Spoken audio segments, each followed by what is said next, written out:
Hi, Agent Mahar here. Is codependency really so similar, just like being an alcoholic or a drug addict? No, it isn't. And that's why I keep advocating that what you need to heal and recover from the BPD relationship breakup and all that goes with that, which is really painful and traumatizing. And there's a trauma bond involved. And you need to break the trauma bond in therapy, and you need to do inner child healing work. And people are best off doing family of origin work as well. So all these things I've been talking about in other videos. But the point of this video is to simply say that for some people with codependency, they can have a love addiction. You could have other kinds of addictions, right? But not everybody, and not just because of codependency. So if you're somebody with codependency and you're not an alcoholic and you're not a drug addict and you don't have a gambling problem, you just have this codependency that you might not have heard much about before, but now you're starting to understand it, or maybe it's brand new to you still. There's still got this little bug in here. Never see it except when I try to do a video. So here's the thing. Is there some natural chemical releases natural chemical releases in the body with intermittent reinforcement in a trauma bond when you're at the borderline, when you're falling in love with who you think they are, it's not who they are, etc. Yeah, that's true. And there is an explanation for how there's a lot of addictive factors to this, but not really so much it's not like the addiction of alcoholism. It's not like the addiction of drug addiction, because the actual addiction is based on normal or averagely like healthy hormones, healthy neurotransmitters, and the chemical things in your system, right, that go through your brain, etc. So the release of dopamine, or oxytocin versus, cortisol, stress hormones, etc. The intermittent reinforcement keeps your system going back and forth like a yo-yo. And can that be somewhat addicting? Well, yeah, but not like an alcoholic's addicted to alcohol or a drug addict is addicted to drugs, because after a certain period of time, I don't know, could for a lot of people could only be a month or two. That actual physical chemical soup that's been going off and like different things releasing, that stops. That's not what drives the rest of your problems, your issues, your trauma after the BPD relationship breakup, if you're the codependent. No. What drives all of that is your adverse childhood experience or trauma in childhood. It's not PTSD. It could be for some people, I guess, but that's not really an accurate way to put it. And it's not this ongoing addiction for you. That's why you keep ruminating. That's why you keep obsessing. No, it's being driven by the connection of the trauma bond and the looking for the intermittent reinforcement. So it can feel a lot of ways. Painful, like you're in withdrawal, but after a period of time, like a month or two max, probably for most people, that you might still be ruminating and you might still be obsessed, but the chemicals in your brain, they're not releasing the way they were when you were in the active relationship. So it's not really addiction at all at that point. There can be love addiction. People with codependency some, not all, may have a sex addiction. And this may be two really big pieces of a puzzle. But what do we know about love addiction? Or a codependent being in love with being in love?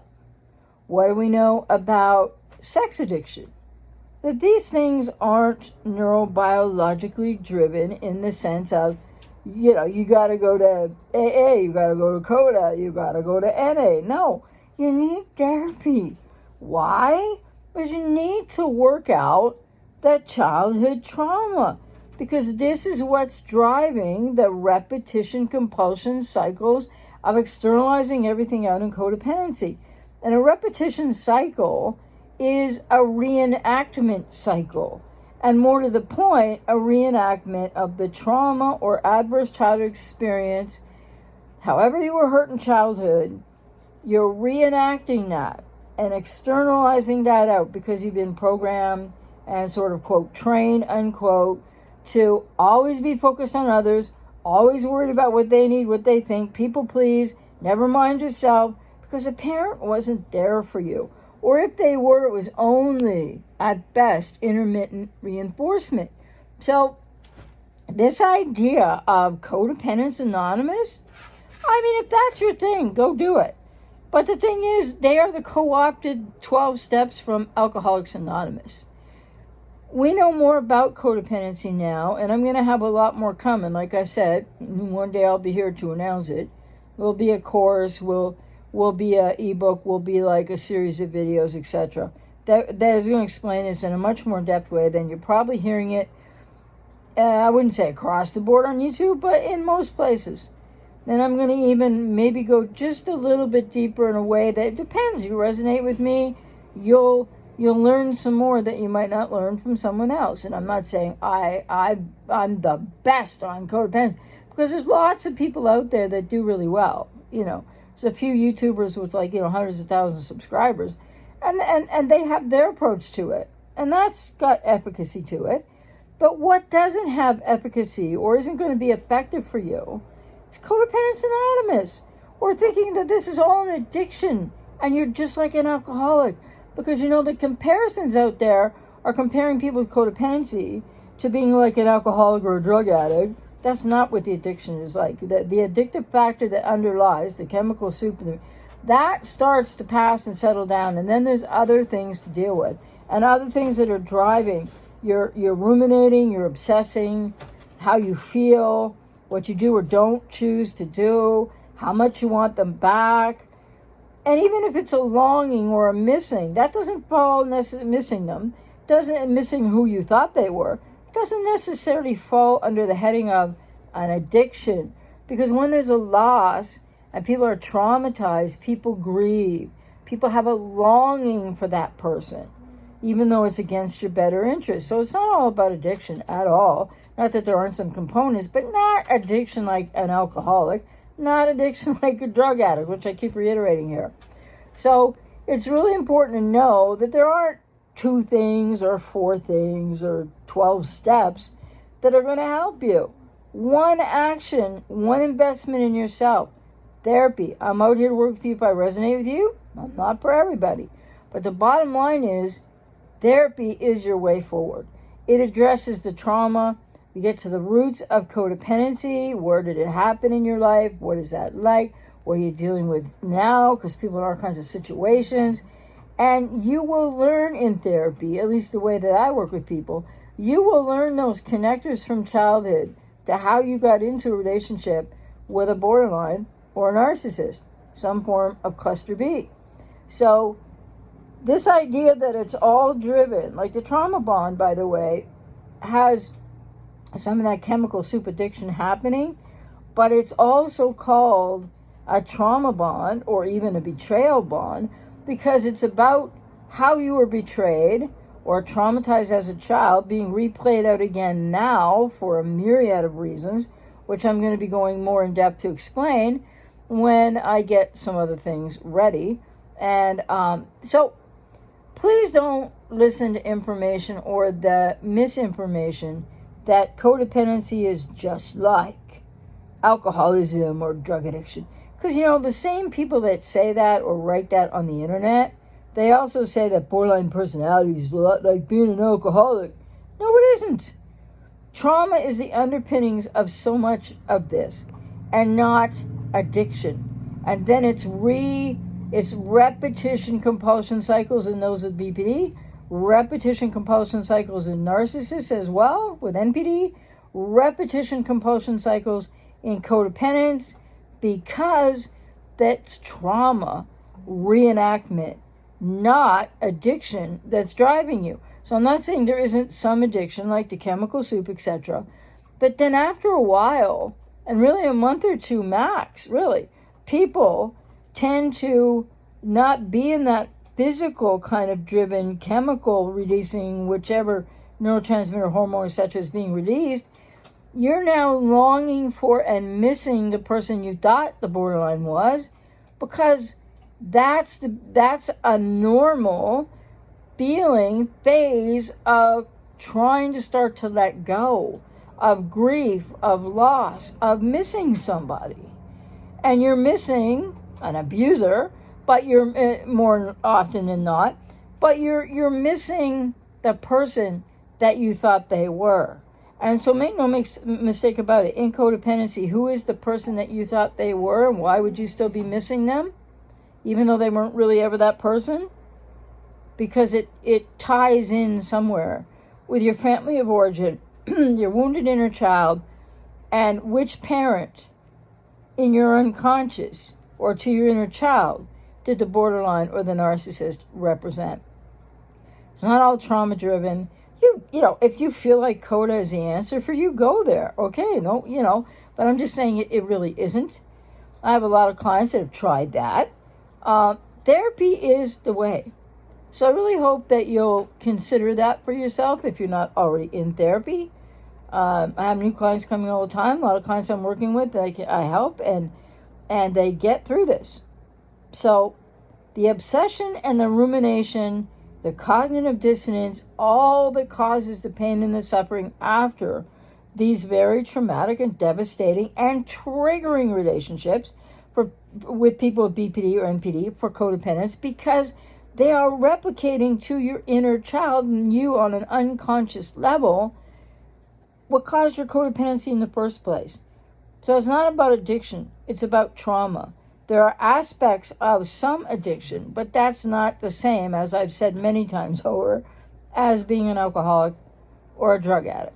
So people say, and I've used the words like an addiction, but it's not the same kind of addiction as like an addiction to a psychiatric medication or an addiction to alcohol or whatever the case.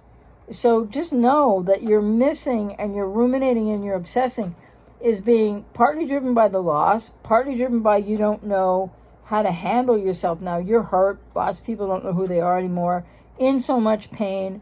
But the bottom line is that's not going to continue to be driven by the hormone releases that were happening when you were actively engaged with a borderline or the narcissist. The intermittent reinforcement aspect of that does calm down when you're full no contact or no contact, or if you're co-parenting and you're in that kind of dilemma, then you'd be in low contact, right? So the thing is, that's not what's driving endless rumination for people that are still stuck in it. It's not what's driving the cognitive dissonance, because what's driving that is the trauma bond. And the trauma bond isn't all to do with anything addictive necessarily. It's repetition, compulsion, cycles of trauma reenactment. And many people, when they first start working with me, they go like, I had a great family, and they're not aware of how they got hurt as a child. And when we go through the process and we do that work and help people do that work, then they realize there's something did happen in childhood. It doesn't have to be a huge thing. It doesn't have to mean you had the worst parent in the world, or it could mean you had a cluster B parent. It could mean that you went through a lot more than you cared to think about for a long time, got stuffed way down in your unconscious mind. So even though it's called a trauma bond, not an addiction bond, and it's called a trauma bond for a reason. And you identify with an abuser as somebody that you think you're experiencing love with intermittently because it goes back to childhood. So I hope that was helpful. But, whether you go to Codependents Anonymous or a 12-step group or not, that's your choice. But I'm just trying to tell you, it's not what's going to make the difference. Therapy is. And so think about it for yourself, but I hope that was helpful. But it's the trauma bond. Stress the word trauma, not addiction bond. It's not an addiction bond. So that's not what people are dealing with weeks, months, and in some cases a year or more, or years after a BPD relationship breakup. And time isn't going to heal this. You really need to get into therapy. So if I resonate with you, I'm out here to work with you. And I guess I always say that without saying. And if you would like to book a session with me or more, you can go to AJ Mahari. That's my name, like it's on the channel under the video, ajmahari.ca, and you'll see right there a video that explains it and where you can purchase a session, etc., where you can contact me about purchasing a session. So make no mistake about it, this is codependence. If you're non-cluster B and if you're not an alcoholic or a drug addict, this reality of the addiction within codependency and what that really means is not the same thing, and it doesn't last as long as people think it does. It's the trauma bond, and that's not about addiction. Take care.